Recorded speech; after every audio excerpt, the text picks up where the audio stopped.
Recently একটা বিষয় নিয়ে খুব চর্চা হচ্ছে social media about IT industry and the phenomenon called moonlighting. তো এই মুনলাইটিংটা অ্যাকচুয়ালি কি, আর মুনলাইটিংটা কেনই বা হচ্ছে সে সম্বন্ধে আমাদের অ্যাকচুয়ালি জানা দরকার।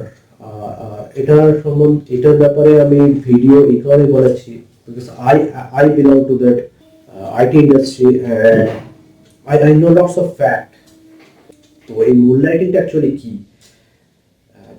যদি নিয়ে আলোচনা করতে হয় তাহলে বলতে হবে যে ধরো তুমি একটা চাকরি করছো অলরেডি, তোমার একটা ফুল টাইম এমপ্লয়ার আছে যেখান থেকে তুমি তোমার কাজের জন্য একটা সার্টেন অ্যামাউন্ট বা সার্টেন স্যালারি প্রত্যেক মাসে মাসে ড্র করছো, but you are still doing some job when you are free, right? Means if you are giving your 9 hours or 10 hours to your employer and doing the job what they require, and after finishing the job when you get back to home or when you get back to your place, then what are you doing? You are doing something else for some extra income, right? So that is called moonlighting because তুমি সেখানে ফেনোমেননটা এই কারণে তুমি রাত্রিবেলায় লোকের বাড়িতে এসে কাজ করছে রাতের চাঁদের আলোয় রাত্রিবেলায় কাজ করছে, দ্যাটস ওয়াই ইটস মুনলাইটিং। তো এটাই হলো অ্যাকচুয়ালি মুনলাইটিং এর কনসেপ্ট। তো রিসেন্টলি এটা খুব হাইপড হয়ে গেছে because of mister Rashid Premji. উনি এটাকে চিটিং বলে আখ্যা দিয়েছেন। I don't know in which standpoint he has said about that. And recently TCS Infosys তাদের stand বলে দিয়েছে about moonlighting that it is very unethical. Yes, it might be very unethical at the point when your parallel job or your part-time job jeopardizing the interest of your company, of your current employer. তুমি যদি তোমার current এমপ্লয়ারের data leak করে দাও, তুমি যদি current এমপ্লয়ারের প্রজেক্টের সম্বন্ধে বা তাদের রেভিনিউ, তাদের প্রত্যেকটা কোম্পানির নিজেদের একটা এথিক্স কোড অফ কন্ডাক্ট আছে, তুমি যদি তার মধ্যে থাকো, তাদের ডেটা লিক করে দাও বা সাচ ক্রিমিনাল অ্যাক্টিভিটি যদি তুমি করে থাকো, that is definitely unethical. That is a criminal offense and you should be punished for that. But তুমি যদি কোনোভাবে জেপোর্ডাইজ করছো না, তুমি যদি তোমার এমপ্লয়ারের ইন্টারেস্টে কোনোভাবে হার্ম করছো না, ততক্ষণ পর্যন্ত তোমার মুনলাইটিং অ্যাক্টিভিটি ঠিক আছে, because it's not that criminal activity to do. Because Swiggy recently তাদের এমপ্লয়ীদের মুনলাইটিং যে করতে পারে সেটা নিয়ে বলেছে যে হ্যাঁ সুইগির এমপ্লয়িরা মুনলাইটিং করতে পারে।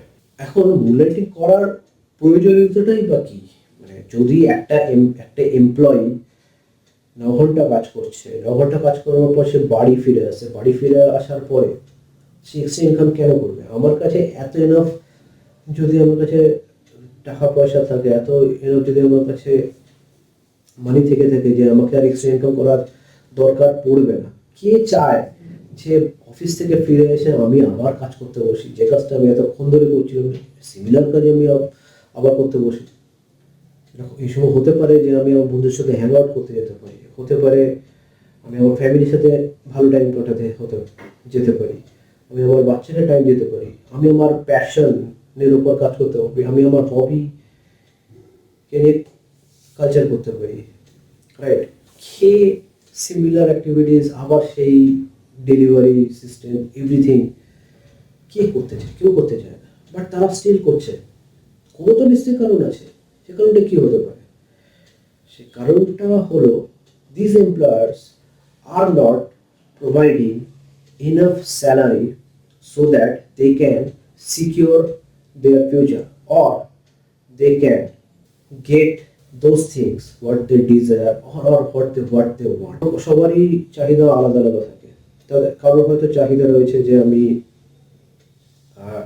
একটা নতুন আইফোন কিনবো, কারোর হয়তো চাহিদা আছে আমি একটা কর্পাস জমাবো আমার রিটায়ারমেন্টের পরে, কারোর চাহিদা আছে আমি ঘুরতে যাবো। সবার চাহিদা আছে। এই চাহিদা হয়তো যে স্যালারিটা প্রোভাইড করছে এমপ্লয়াররা সেটা হয়তো ইনাফ নয় তাদের এই চাহিদাগুলো মেটানোর জন্য। দ্যাটস ওয়াই এরা মুনলাইটিং করতে বাধ্য হচ্ছে, রাইট? মুনলাইটিংটা তো রিসেন্ট ফিনোমেনন অবশ্যই নয়, because if you look around then you can see doctors are doing the same.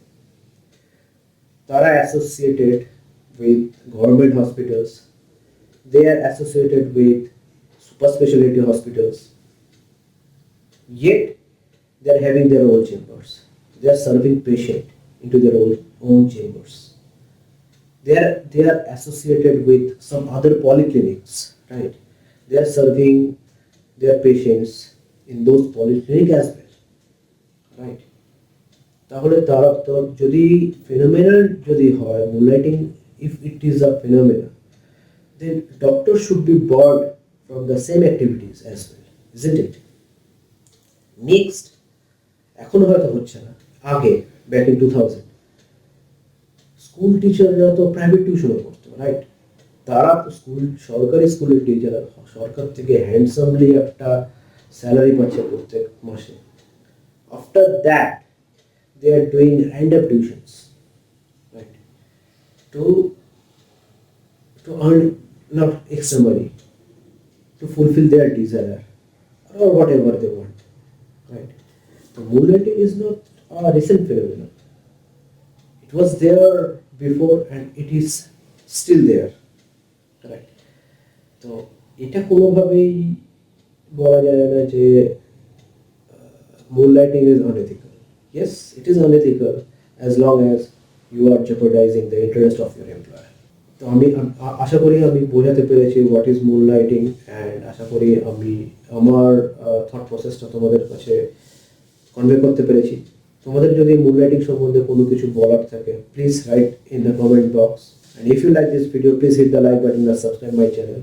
I'm going to provide more information on the IT industry, and I will continue the tutorials as well. আজকে এতটুকুই।